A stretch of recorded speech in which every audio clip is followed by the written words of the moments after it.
Hello there. Hello there indeed. What's going on, everyone? Welcome back to Knights of the Nerds Table. I'm your host, EJ, and today I'm back with my boy Josh, here to talk to you about the latest Disney Plus offering of Star Wars content called Obi-Wan. Now, I would say this is probably the most anticipated Star Wars outing of this year. And I know we've been all kind of waiting with bated breath to see what they would do with Ewan McGregor returning to the titular role.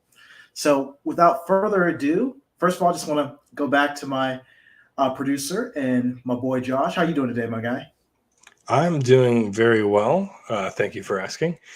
Life is good. Times are good. I'm excited to be here talking about Obi-Wan. I was able to binge the show this week because when we met earlier, I think it was even this week when you and I talked, we're like, hey, we really got to try and get something out for nights. And you had mentioned doing something for Obi-Wan because we had planned this a while back to do a stream. And I was like, well, I should probably watch the show. So I was able to binge it. I actually just finished episode 5 and 6 this morning in preparation for this episode.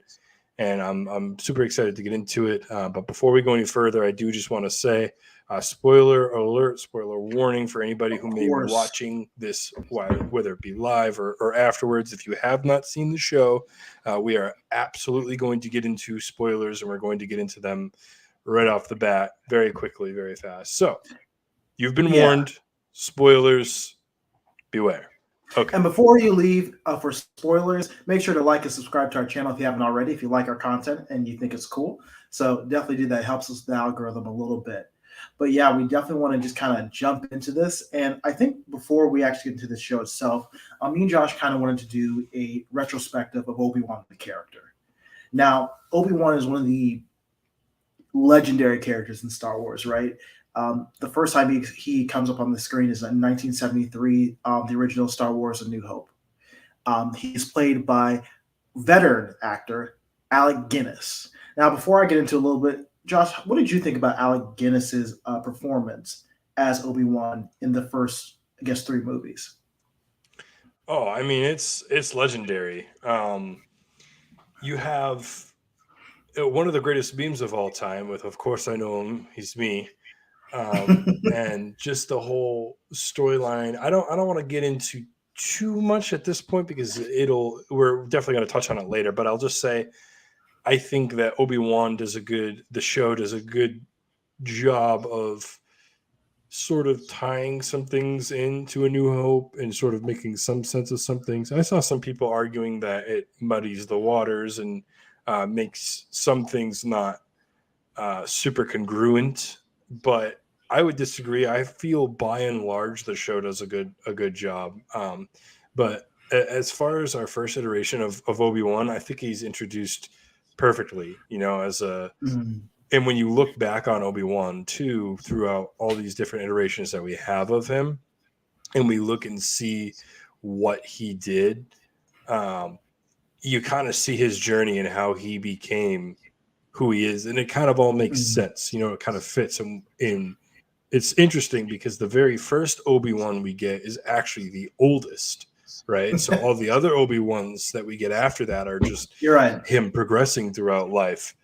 So it's the very first one that is the oldest one, and I think he does a great job. It makes sense for his demeanor, how he is. He's kind of quick-witted a little bit, but also like deep in his meanings, and really sets Luke on the right path. And we all know that when he fights with Vader, when Luke fights with Vader, he has that famous line where he's like, Obi-Wan has taught you well. And it's kind of funny because Obi-Wan spends such a short amount of time training Luke. It's really Yoda who, refines and, makes him the Jedi that he eventually becomes. But it's clear the influence that Obi-Wan has on Luke and on the Star Wars world as a whole.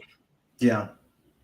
Now, I will actually piggyback up on that, and I'm going to say something that people may find controversial, but I think Obi-Wan as a character is probably the best fleshed out character in the Star Wars universe to this day. It starts off with Alec Guinness. He kind of gives us the blueprint of what that character looks like. Yeah, he's old. He's kind of a shell of himself. as far as physically goes, right? I actually forgive some of the older aesthetics and the older technology used in those scenes now, because I'm thinking, yeah, so now that when he's fighting Darth Vader, he's like in his late 50s or early 60s. Yeah, of course he's a little slower now, right? Mhm. Yeah, no, um, you're absolutely right. yeah, right. So like he's had a lot of wear and tear, but regardless, throughout the original series, what Alec Guinness was able to give to that role was that quick wittedness. Right? He's smart. He's clever. He's always aware of his surroundings. He's literally the best Jedi Master you could hope to have to train you. You Hmm. know, and famously, Alec Guinness actually had a little bit of a problem with the Obi-Wan character. He thought he was stiff. He thought some of the lines that were written by Lucas were kind of just not up to snuff of what he thought it was, because he was an old school Hollywood actor, and he was a little bit miffed that after all the acting he did in his career, he's really remembered for mostly Kenobi. Hmm. But I'm told later on in interviews he came a little bit more, got a little bit more comfortable with that, and he just realized what an iconic role that was. But he was like, Hmm. "Yeah, man, I mean, I did all this other stuff, Shakespearean and very serious work. You guys like me for the kids Star Wars and blaster thing. That's to him, he was a little bit miffed by that. But regardless, Yeah. Alec Guinness does give us a start of what our character is. And I really did enjoy what he was able to bring to the screen. Now, of course, in A New Hope, he is quickly killed off, and then he becomes a Force Ghost for the rest of the series. You see him mentor Luke even as a Force Ghost alongside with Yoda. And then in the final film, you do get to see him finally have closure when Anakin kind of joins right beside him in a Force Ghost, and he's finally able to see his young Padawan they raised all these years be turned back to the light side through Hmm. Luke. Yeah. So Alec Guinness, great actor. I know he's a little bit miffed by that he's only, not only, but mostly remembered for this role. But I appreciate you, Alec. May you rest in peace as well, of course. Yes. Yes. I apologize, people who are watching. I have tried really, really hard. I don't understand computers. Blow my mind. There should be a very simple way for me to just add a photo. I was trying to put a photo of Alec up here, and it's not working. So we'll move on, and I guess we'll use the photos that I have access to, because technology doesn't make any sense and is useless. So moving on. That's exactly what makes sense. Yeah, and so the next time we get to see Obi-Wan after this whole thing kind of went down was actually in the new trilogy of Phantom Menace. Now he's Mhm. portrayed by a new actor because this is back during the right before the Clone Wars are about to begin. Ewan McGregor, which what I would call Ewan McGregor is our Obi-Wan, Josh, Mhm. because when we were growing up, these are the Star Wars movies we watched first. Absolutely, yeah. And so for this generation, Ewan McGregor was kind of able to basically flesh out this character so you can see him from start to finish. And he said in interviews a lot that he's tried his very best to be faithful to the Alec Guinness portrayal and kind of have a little bit of a tone that's similar to Alec Guinness. And he's been able to kind of shoulder the burden with that Guinness as Obi-Wan, and I think Mhm. he gives a fresh, of course, perspective on the character. And just immediately when you see him in the Phantom Menace, he's kind of a background character because honestly, you pay attention to him, but you're mostly paying attention to young Annie and Qui-Gon Jinn. So Oh, I think, certainly.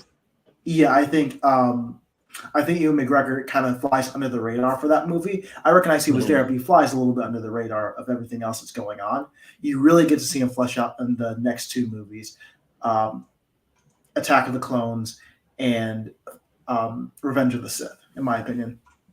Yeah, you're absolutely right. I think that's one thing that's interesting about the series is that you have Qui-Gon and Anakin, and they're sort of like the center of that movie. And then you have, Jar Jar, and you have Amidala, and like all these other characters. But Obi-Wan almost kind of fades into the background a little bit.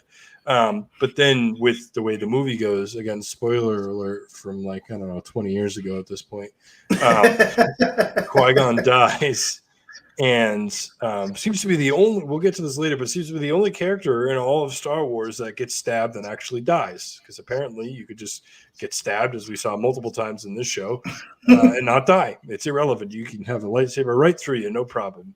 I um, mean, I think that if you can't survive, you're kind of like a punk. Like real heroes, real Jedi's kind of walk that off. Josh, what are You're you you're talking? trying to you're trying to upset the fans, aren't you? Um, well, I'll say this. I think that I appreciate the way that they wrote the story. I know the prequels get a lot of hate, and it's weird because I feel like there's been a bit of a transition now where it used to be like you couldn't really criticize the original Star Wars movies; they were like perfect movies. And now it's kind of like shifted to a different Mm, light where it's like now you can't really criticize some of the prequels because they're criticizing the new movies and the shows that have come out. I just feel like Star Wars fandom in general just seems super bipolar is what I'm getting at, where they can't, it just seems like it's like ebbs and flows, where it's like they're just trying to do whatever is coolest, I guess, whatever is uh yeah. they're trying, it's like it's edgy, right? Like they're trying to be edgy by being like, this show sucks, and it's like, oh, okay, so that's No, you're your not wrong. edgy take or whatever. And I feel like that was for a long time what was the prequels. It was edgy to say that the prequels sucked, and then it was not edgy because everybody was like, oh, they do suck, and then it's kind of swinging back around, and people are starting to appreciate the prequels more. And I think Ewan McGregor slash Obi-Wan is a huge, if not the biggest part of that. Yeah. No, I agree with you. And Ewan McGregor actually said this in an interview recently when he was doing press tours for this series that the cast after finishing Revenge of the Sith really felt downtrodden, and because at the time all they were hearing was that they sucked, especially from Hmm. critics.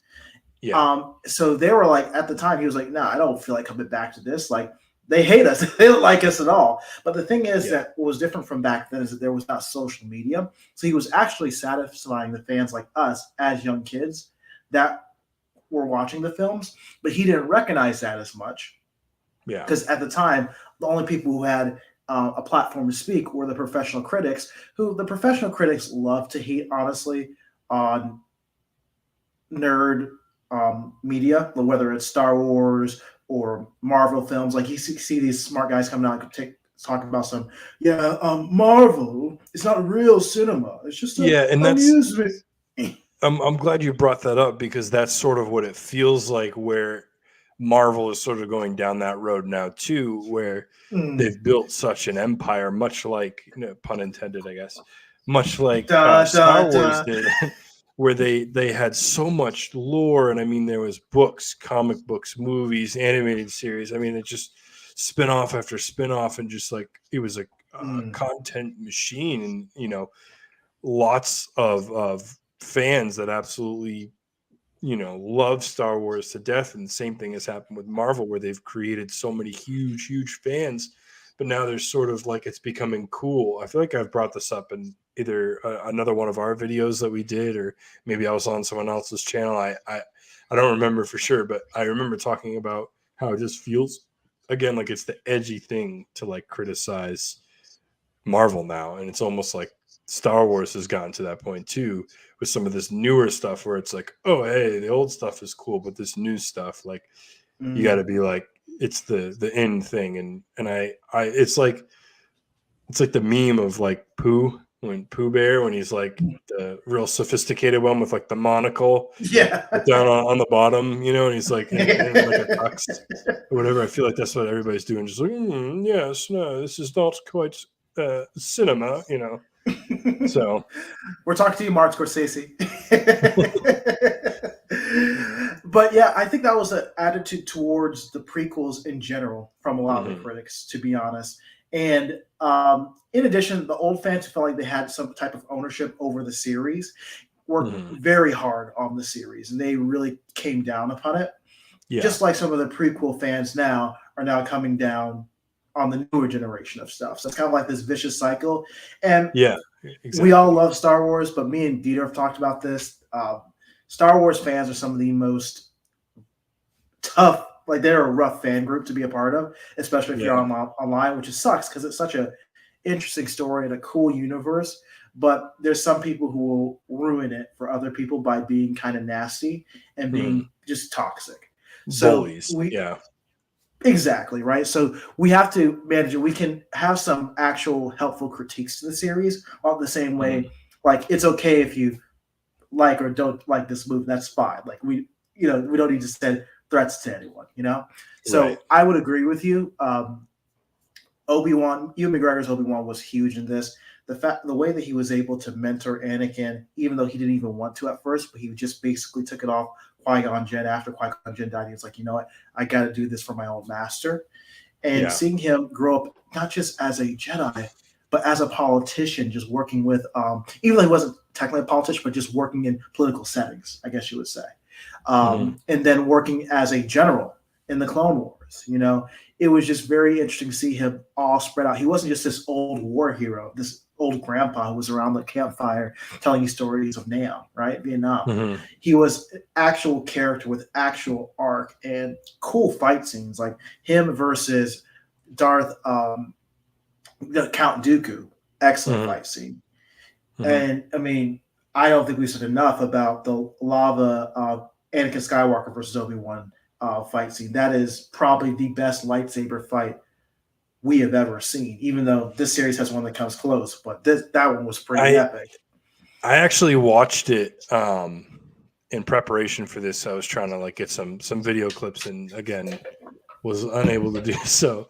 But it was really fun watching these clips, and I watched the whole battle. I didn't have to, but I was like, you know what, Yeah, you I'm did. gonna watch the whole thing. Um, and it brought me back to like the movie theater and just experiencing that for the first time. And it is so cool, the different visuals, and of course you Mm, have like the poster moment basically where they clash together and they're literally like lightsaber in this hand, and like they're literally like pushing against each other, like almost like mm, hands clasped with their mm, lightsabers out, and then the like lava just like spews up mm. behind them, and it's such a cool visual, and then the choreography of the spinning lightsabers and just the fighting in general. It's like so just beautiful, really. It's like a Yeah. dance. It's so much fun to watch. And I'm glad that Obi-Wan has been a part of some amazing lightsaber battles. There's also the one with him and Grievous, and even though it's Oh short yeah. lived, it's still very cool. I Hello watched that there. one again as well. Yes, hello there, General Kenobi. Yeah. So I will take care of this Jedi scum myself. Yeah, it's a really really good fight, even though it's short lived. People like. I was reading the comments because I watched I watched that clip as well, and a bunch of the comments were like upset at how fast it was. I'm like, well, listen, like this movie was like 3 hours long, and this was when Mm, movies were not 3 hours long. Okay, this was before correct. Marvel was doing that. Okay, this was like I don't remember the year it came out, but like 3 hour movies were not a regular occurrence at this point. They are now, 2005, I but want to say. Yeah, Revenge exactly says right. 2005. Yeah. So you had to like cut some things somewhere, but they make up for it for sure because they do not waste the time Yep. in the last lightsaber battle there. But before we get too sidetracked, I don't want to talk about Revenge of the Sith because we're not here to talk about that Well, we exclusively. could. Although we certainly could. We can go ahead and move on to like our next iteration of Obi-Wan Kenobi, which I actually have a photo for here, and this is Oh, our look at that. animated Obi-Wan Kenobi, which I have a lot to say. First off, let's start with the pose, right? This is the pose, right? It is. It's the pose he takes when he's fighting General Grievous. It's the pose he takes when he's fighting Vader in the show. He takes this pose multiple times. This series in general was awesome. I loved it.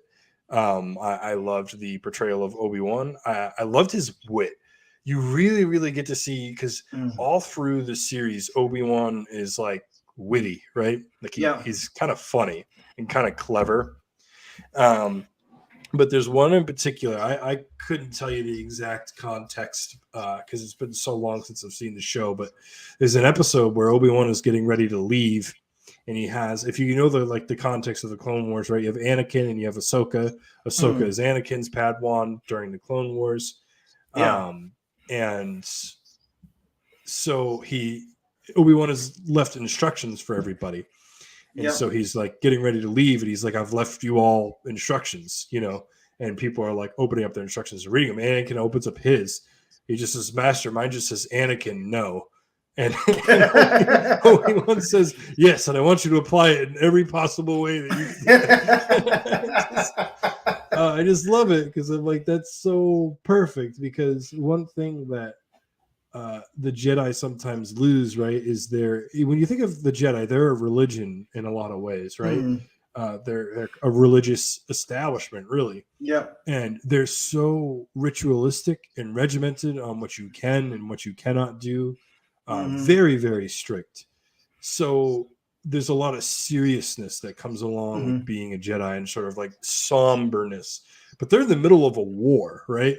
And so the fact that Obi-Wan like has this sort of wittiness and this sort of lightheartedness to make jokes like that, I think is really cool. Yeah. And I think the animated series in particular gave us the most of that. There's so many. I mean, you can look up one-liners on YouTube of Obi-Wan from the animated series, and they'll crack you up. I mean, they're just funny, honestly. Yeah, no, the voice actor was a guy by the name of James Arnold Taylor. I'm not super familiar with his work, actually. I usually am. Like, when it comes to voice actors, I can tell you, oh, yeah, he was in this, and that. Yeah, you're pretty on top of those usually. I'm not super familiar with his work, but he did a really good impression of what Ewan McGregor and Alec Guinness had already kind of set out. Now, I remember the Clone Wars movie was not super well received, and I don't remember liking it all that much, to be honest. But when you talk about the series itself, it was very funny. And Josh, if you don't do that for your daughter someday, when you leave the house, say, yes, here's a note. CC, no, yes. It's so savage. It's so funny. Mine just says Anakin, no. Like, yes, I want you to apply it every way possible. That's funny. Yeah. I liked it because it was able to basically broaden out the relationship between Anakin and Obi-Wan. Because, although we got to see a lot of wit between Hayden Christensen and Ewan McGregor in the two movies they were in together, we needed more depth in that relationship. And I've always said this. I think that a series of Anakin as a Padawan with Hayden Christensen and Ewan McGregor a couple years ago would have been fantastic. I know we didn't necessarily have the technology, or we weren't doing streaming and stuff like that, but think of that for a second. Think of that we could have taken the whole time between during that Clone Wars era and just grow Anakin out in live action. That would have been so fun. Yeah, I completely agree with you. I mean, I loved Anakin and I loved Hayden Christensen when I was a kid, and I didn't have the same issues with it. And I think you brought up a good point earlier when you were talking about the fact that like we grew up with the prequels, right? We were not born when the first Star Wars movies came out, so we had to catch up, right? Afterwards, and we have since we love them obviously, and I saw them before I saw the prequels because, as I brought up in our very long Star Wars Day stream, I borrowed them from the library. I had seen them all, and I owned them all before I watched or owned the prequels. Absolutely. But those were the ones we went to the theater to see, and so all the issues that people had with Hayden's acting or his lines or whatever, it didn't click in my head as a kid. And now watching them, I'm biased because, like I said, I grew up with them and really enjoyed them, but I just don't have the same issues, I mean, but I do. Go for it. I'm sorry. No, all I was going to say is that we do see. I've said that there's some lines that don't fit, like the sand one and some of the speeches to Padme, but they're mostly not because of Hayden Christensen. That's because George Lucas is a crappy writer. So I don't blame that. I think to sum it up before we dive too much into Hayden is I just think that a lot of it is it's not his fault. I think a lot of it was writing and whatnot, and I think there's a lot of redemption for him in this because he really knocks it out of the park in this one. So we can move on from that, and let's really get into the show at this point because I absolutely let's do it. But let's do it. This is what you guys came for. What you guys came for, hopefully. Yeah. I'm excited to talk about the show. So first off, right off the cuff, let's just talk about our general thoughts on the show. I will start. I really like it. Yeah. We've sort of alluded to some of this. I get some people's issues with it, but all in all, I enjoyed the show, and I think it did a Mm, lot for A New Hope and a lot for the franchise in general. Ewan mhm. McGregor back on screen as Obi-Wan was incredible. He did so good. Hayden Christensen did so well.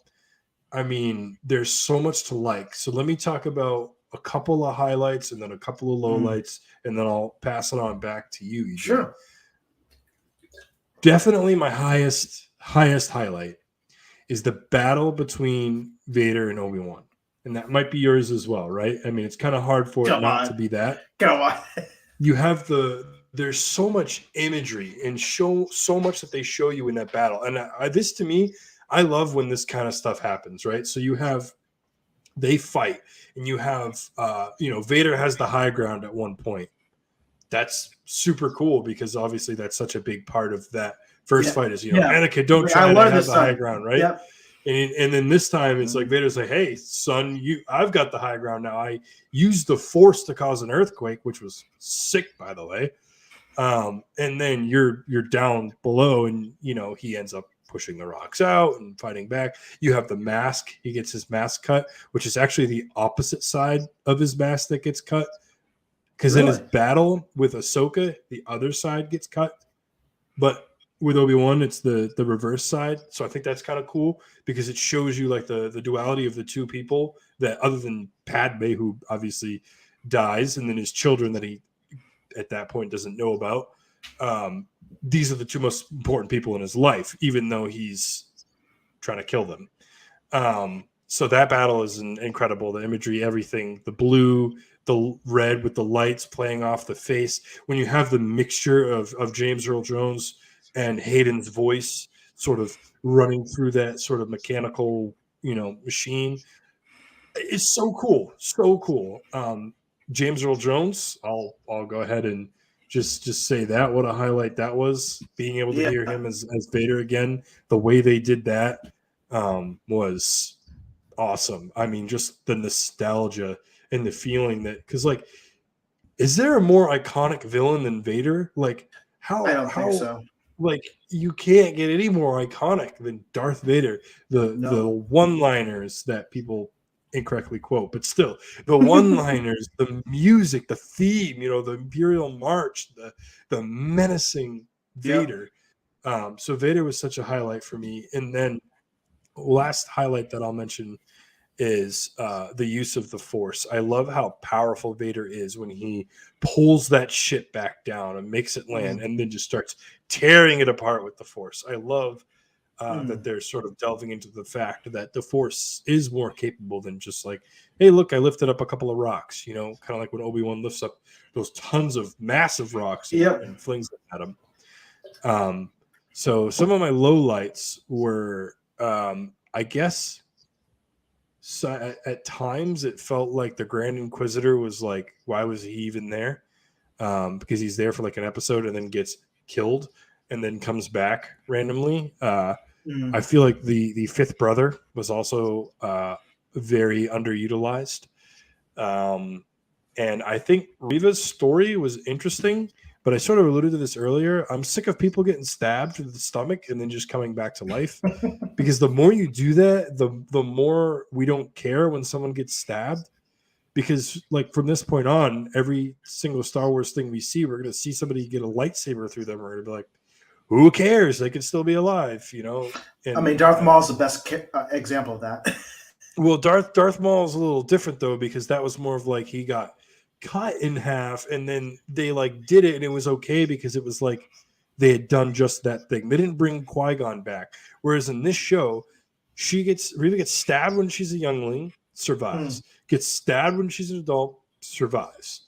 The Grand Inquisitor gets stabbed, survives. So you have three different instances from the 1 6-episode show of people getting impaled by a lightsaber and not dying.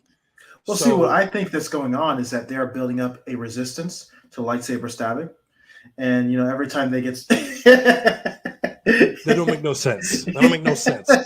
So I have a lot of thoughts on the show in general, but I've been rambling for a while now. So EJ, I'm going to toss it back to you. Tell us Yeah, some of man. your highlights and some of your lowlights. What did you think about the Sure. show? So before we get into that, I did want to talk a little bit about the plot. Sure. So just for people who just to kind of recap, in this instance, we are 10 years in the future, right? Mhm. So Obi-Wan has been watching over Luke Skywalker over on Tatooine and just making sure he's okay and all that good stuff. And he's in hiding after the Jedi have fallen, right? Now, Mhm. during this time, the adoptive parents of Princess Leia, Senator Organa, I believe his name is, um, he discovers that his daughter, Princess Leia, has been kidnapped. And it looks like they are kidnapped by the Inquisitors, right? Who are trying to draw Obi-Wan out so Well, that not the Darth Vader, Inquisitors. It's just Riva. just Reva, then Yeah, okay, cool. And then they're trying Riva to, hires them like you're right, behind everybody's back. exactly. She's one of the Inquisitors, so Yeah. that's how it falls into that. But basically, Reva, the character of Reva, is trying to draw Obi-Wan out so that she can get him for Darth Vader. Now, during this time, Senator Organa reaches out to Obi-Wan to get him out of retirement to go find Princess Leia. He is able to then locate her at a remote planet, rescues her. Then, of course, he gets chased down and found on a remote planet somewhere. He encounters Darth Vader, finds out that Darth Vader is actually Anakin because this whole time he didn't know he was Anakin. Mhm. He is then saved by some freedom fighters. They go off to a remote planet where, once again, Darth Vader finds them with the third sister. The third sister then reveals, played by Moses Ingram, is her name, reveals that she was actually a youngling back Mhm. in the fall of the Jedi Empire, and she basically went undercover to kind of get back at Darth Vader slash Anakin for killing all of her brothers and sisters all those years ago. So, Mhm.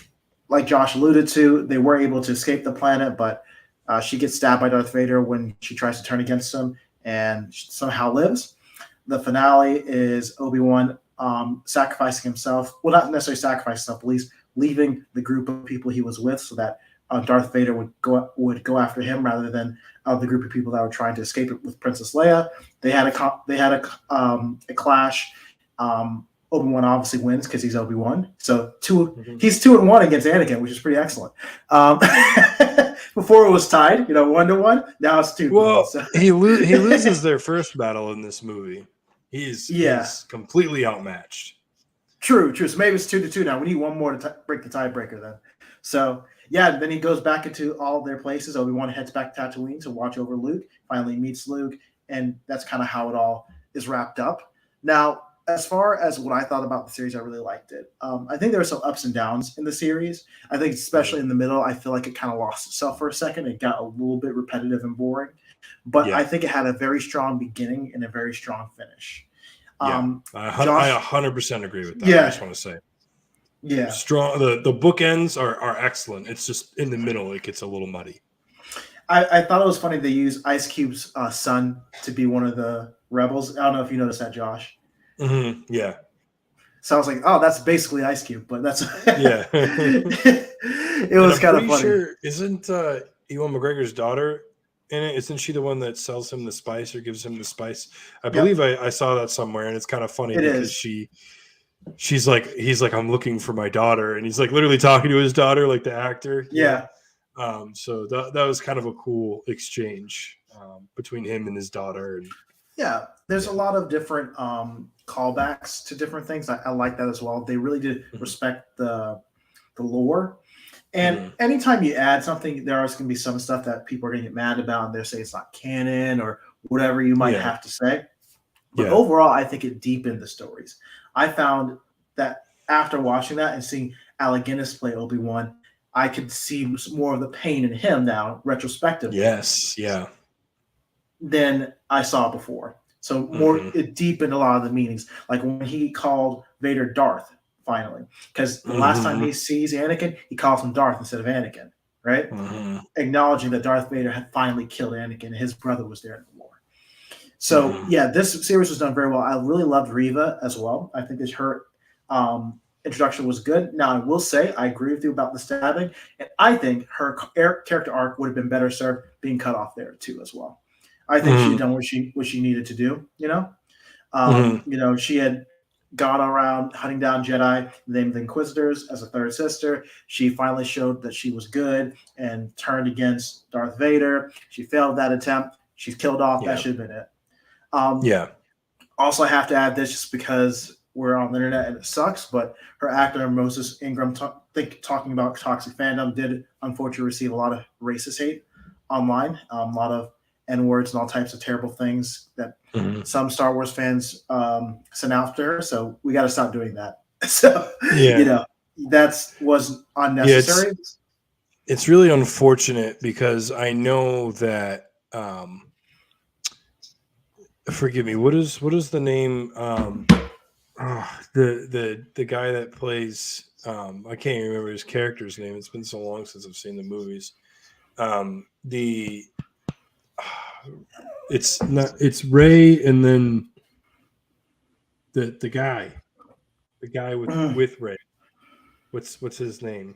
I can't remember his name. Oh yeah, we're so terrible at this. The clone I trooper, know. right? The guy that Yes, screams yes. "Ray" the whole Yeah, time. yeah. He is a clone trooper, and then he leaves that life behind him, and I can't Finn, remember his Finn, Finn, character's name. Finn, Finn. Finn. Thank you, Yeah, Finn. that's I terrible. I'm terrible with actors anyway, so I'm not going to remember the actor's name. I don't know if you recall, but Finn. I know that his actor has come out and voiced his concerns and being very upset with how he was treated, and also with Mm. they set you up with like, hey, we're gonna have an African American Jedi, pretty cool, huh? And then they just make him like nothing, right? Yeah, And it kind of feels like maybe they're doing that again a little bit, where they're like, hey, we're gonna have an African American character with a lightsaber in their hands, but we're also gonna make them, you know, kind of not that important. Like she has such an important arc in this show, but then I feel like the way it's resolved just doesn't really make sense. I agree with you where if she had been mm. killed in that point, I would have been okay with that. But then Yeah, the fact that she has all the moments and everything, and it's kind of like a cool reveal. Like honestly, I was shocked. What I thought the reveal was going to be was that somehow Obi-Wan was responsible for her family dying, right? Because in the beginning, mm. she seems to hate Obi-Wan, and she will stop at nothing to get her hands on him. She's being Yeah, reckless, and the other Inquisitors keep calling her out and keep saying, like, listen, you're being reckless, you're being rash, you're mm. rushing into things. Like, we have a way that we do this, and we're going to do it our way, and you can't deviate from that. So I thought it was going to be like during the Clone War, Obi-Wan, squadron or whatever inadvertently killed her parents or something like that. You know what I mean? Because her hatred seemed directed at him. So when it was revealed that she was a Mm. youngling and actually hates Anakin / Darth Vader and is just trying to work her way up the ranks so that she can kill him, that was Mm. kind of a really cool moment. But then I feel like they sort of push that all away when she like still goes after Luke and like is Yeah. literally about to kill him, and then it's like, oh, I can't do it. And then she's like crying and she's like, did I become him? And Obi-Wan's like, no, you chose not to. And like, I get what they were doing. I just feel like it could have been done better, because if you had the character development in it, like, why are you're almost dead, you somehow survive, and you like go to kill a boy, like, Mm. it seems kind of nuts to me. It seems kind of crazy. Yeah. You're like literally becoming the thing that you hated, which was a Jedi that came and killed all the younglings, and now you're going to go kill a youngling, basically. I know, right? You came. You were supposed to save the uglies, Yeah, Reva. exactly. Yes, yes. Not slice them Become what down. you hate. Yeah. When she ultimately doesn't, but I feel like Yeah, it but could be done still. better. Yeah, no, I agree with that, and that's the one thing that I was like, I didn't feel that a lot. Now, she was conflicted, and she mentioned this in episode 5, where she asked Obi-Wan, "Where were you?" She was so mad at him because she thought that Obi-Wan could save them. She goes, "Where were you this whole time?" And he was sad. He was like, "Yeah, I'm sorry. I had a mission. I was fighting General Grievous, so I'm sorry."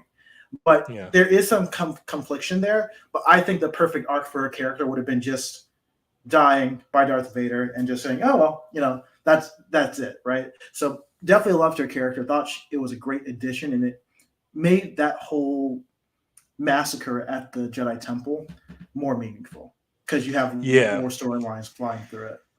And I would love to see that explored even more, because they made it clear that there were some younglings that escaped. There were some other Jedi, and I feel like there's so much story that you can explore with that. But with that being said, as far as the show goes, um, ups and downs, things I liked and didn't like. I just really hope that Disney as a franchise and whoever's taking over and going forward with Star Wars projects, that they don't do disingenuous things. If they're going to have a character of color or a character of any sort of different sexual orientation or anything like that, to just like, don't be lame about it. You know what I mean? Like, Mm, make the character matter. Like, what's the point of mm. throwing things in there just to throw it in there, for PC's sake? Like, hey, check out what we did. Do it so that it matters, if that makes sense. Yeah, and I think hers is better than Finn's. I think Finn got the worst of it. Like Yeah, it is. It Finn was is done better. It dirty. is better. Yeah, Yeah, no, I agree. It is better, but I still feel like they're still not quite there yet. yeah. There could always be some improvements, but Mhm, overall, yeah, this series pretty good. I enjoyed mhm, what they put into there. Now, the one thing I wanted to kind of get into with you as well is that there's been rumors and rumblings whether there might mhm. be a second season. Well, before we get into the second Yeah, season, we have to do yeah. our The official Knights rating. Knights. You want to do that now? Let's do it. Let's do it. Knights rating. All right, so we got to get into our Knights rating. Yeah. EJ, what are you going to rate this show overall? We talked about the good, the The bad, bad. and the in between. Where does this one land for you? So I got to give it an 8.5 shields, Eight and a which half is shields. Okay. pretty solid. The one thing is I have to grade it as a series, not just what all it as, but as a series, because there were some Mm-hmm. episodes in the middle where it felt like it was dragging, where they were going Mm-hmm. around just going places, and like there were parts that did drag. Um, Mm-hmm. I did say that it has a strong first and a strong back end as well. Also, didn't bring this up, but some of the cameos were pretty excellent. We forgot to mention that Qui-Gon Jinn, Liam Neeson makes an appearance right at the end as a Force Right at ghost. the end, which I think was perfect. I think Yeah, that the fact that Obi-Wan couldn't actually commune with his master, like multiple times, he like sort of prays, right? Like says a little yeah, word like, "Master, I need guidance, I need help, whatever." And you think, or at least I thought, I was like, "Oh, is this the seed? Is he gonna pop up? Are we yeah, gonna see him?" And it kept not happening. But then at the end, he's like, "What took you so long?" He's like, "You weren't ready yet," because he had to have that moment with Anakin, right? He had to have that realization, like, Anakin's dead. Anakin is no more. There is just Darth now, Darth Vader. So I agree. That cameo was sick. I appreciated that. yeah. So they did a good amount of fan service while at the same time making something that was new itself, which I Yeah, think is very important because I think if you look at a good the balance. the Rise of Skywalker, that was all fan service and no actual Mm-hmm. meat to the bones, you know? Mm-hmm. So overall, I really did enjoy this series. It was like getting a hug from an old friend, seeing Obi-Wan, Yes. Ewan McGregor coming back to the role, Anakin in the flashback scenes. I gasp every time. The only other criticism I have is that I don't know, man. I think that a lot of this would have done better in theater than on Disney Plus, bro. Like, can you imagine being in those theater seats and seeing that lightsaber fight between Yeah. Darth Vader? Come on, you Yeah. can't tell If me you're they, not feeling this. I completely agree that I think this would have been better as a movie, because you could have chucked or cut out some of that chunky, like messy stuff in the middle, right? You could have Yeah, trimmed a lot of that up, cleaned a lot of it up. Um, uh, yeah, I agree. I think it would be better, but I do understand why they wanted to do a show, why they're doing shows in general. I think it's okay. So my rating is going to be actually 7 swords. I'm going to give it 7 swords, which okay. is lower than you, and it's rare that I'm lower than you. Um, I'm usually the more critical one. yeah, you're usually pretty critical.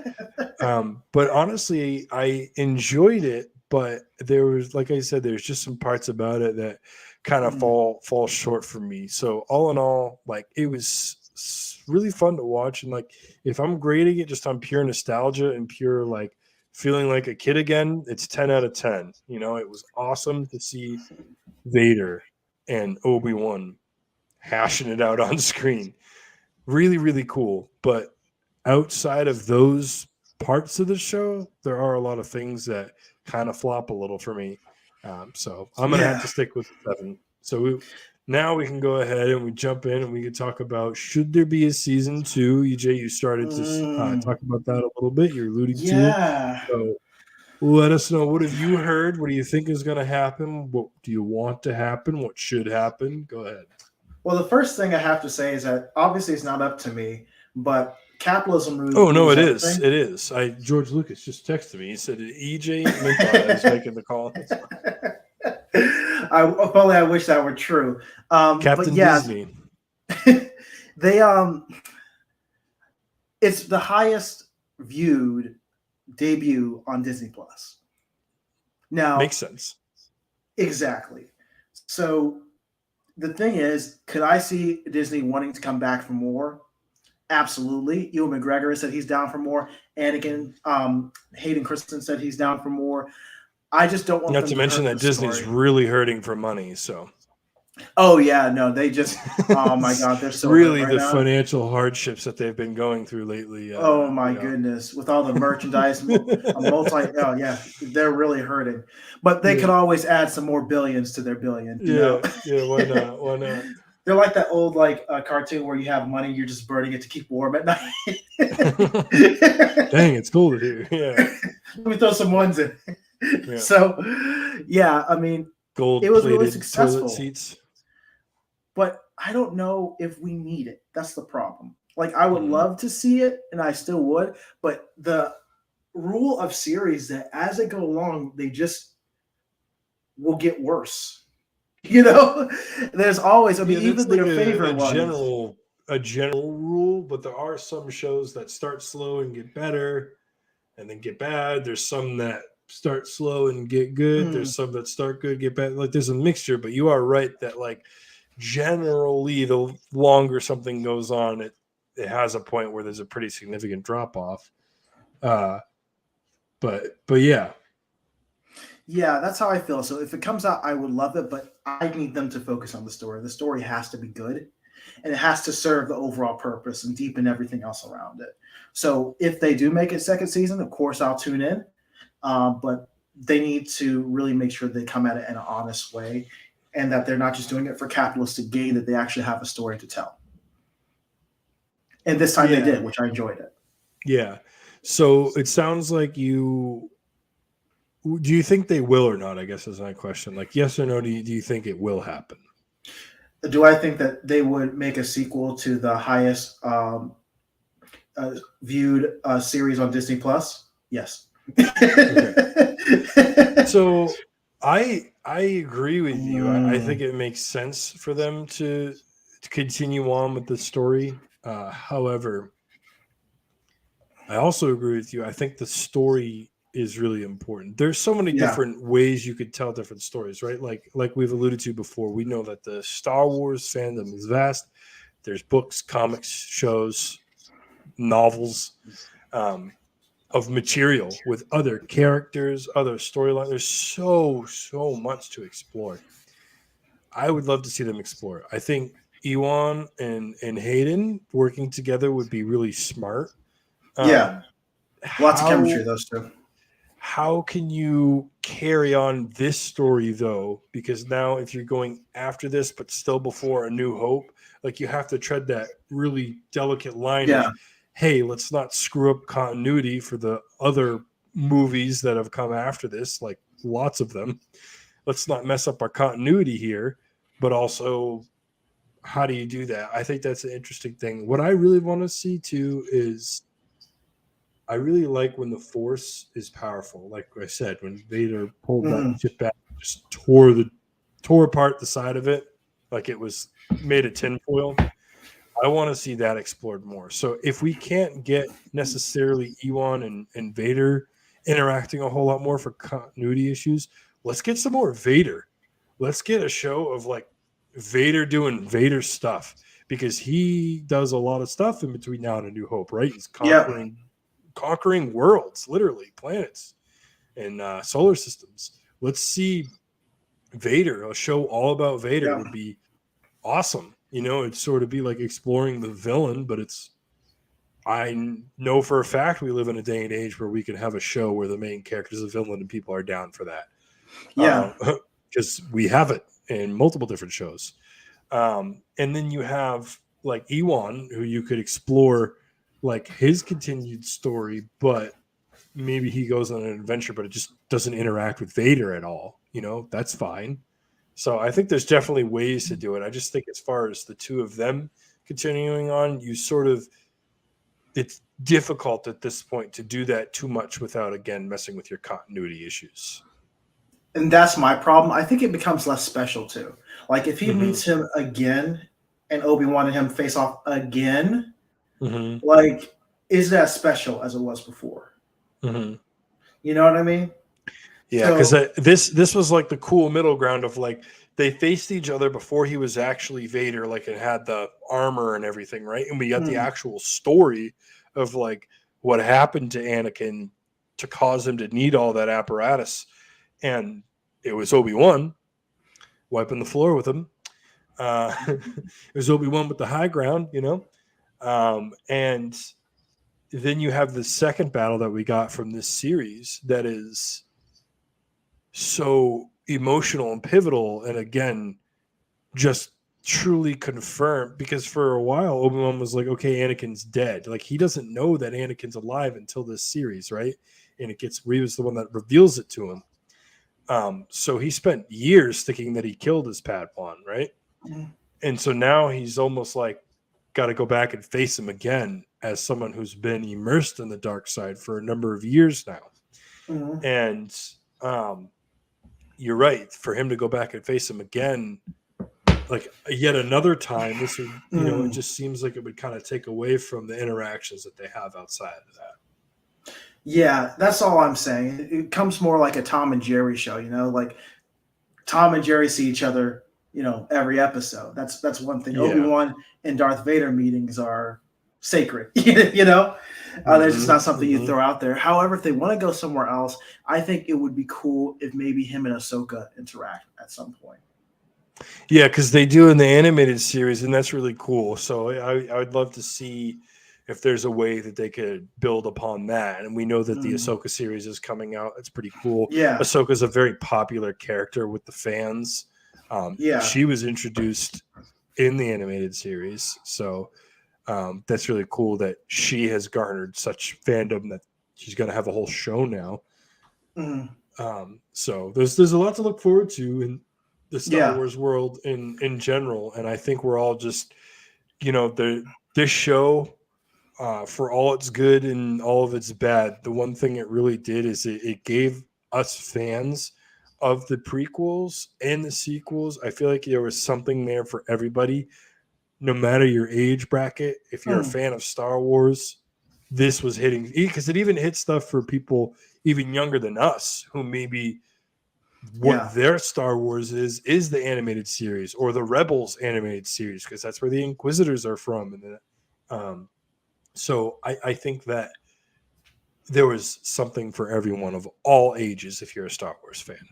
yeah, and that's one of the things I think is going to be interesting to see how Star Wars keeps on evolving is that Kathleen Kennedy, which is basically, I don't know what her official title is, but she kind of leads the whole Star Wars brand over at Disney. She said that the series overall is turning away from trilogies and going back to these mini series. Basically, they're focusing more on stories than rather just trilogies. Mm-hmm. I think that might be a good move overall. As Yeah. far as storytelling, I am a little bit sad about the theatrical experience. So, like, I just like being in a theater and seeing Me reactions too. from, Me too. you know what I'm I'm right there talking with you. about. You and I both absolutely love going to the movies. It's one of our favorite things to do. Big old tub of popcorn or whatever your favorite candy is Yeah, that you definitely didn't sneak in. You definitely bought never. it at the concession stand. Absolutely. Where We do else? not condone sneaking candy into movie No, theaters, of course. We would absolutely never do not. such a thing Mm-mm. ever. That aside, we do love going to the movie theater. You and I both. So I'm with you there. Yeah, that's the only thing I would say. But what do you think overall? Do you think that you want more trilogies or do you want more series like this? I like the series because you could tell stories, but again, I have the same complaint that you have, that like I love going to the Mm, movie theater. But that aside, I think that because of what Star Wars is and what it's become, series are almost better suited because you can tell these stories and Yeah.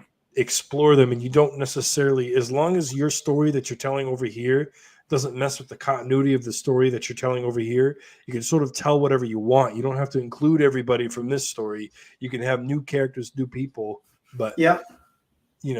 you could tell your own, like Ahsoka, for instance. That show comes out. Yeah. That doesn't need to have Ewan McGregor, and it doesn't need to have Hayden Christensen, and it doesn't need to have, Yoda. It doesn't need to have those characters. It's cool if it does, but it doesn't need it. You can tell Ahsoka's story. Ahsoka's got all these experiences that she has post-war Yep. that we can delve into. So I think the series are a better form. I do like going to the movie theaters. No, I love that, man. And yeah, I mean, I think that's kind of all I've had to say about this. You got anything else to add, Josh? No, man, I'm just glad that we're back at it and Me doing too, man. nice stuff, because it's been a It while. makes me happy. Yeah, it's really fun to do it, and I just want to apologize to any of our viewers. I'm sorry our content's a little slow coming at times. We're doing the best we can, We working are. with our jobs, our family, technical difficulties. There's always stuff that comes up, but we're excited to keep putting some content out there for you guys, and let us know what you think. If you watch this Yeah. video, if you watch this live stream, whether you watched it live or you're going to watch it later or whatever, like, comment below, let us know what you think. Leave us a like and a subscribe. Really help us out with the algorithm, because we do really care, and we want Yeah. to put out good content for you guys. We want you guys to enjoy this as much as we enjoy doing it and making it for you. So thank you guys so much. Absolutely. Thank you guys so much. Again, thank you guys for joining us on Knights of the Nerds table. I hope you guys have a great night. May the See force you be with you. guys. May the force be with you. See you guys.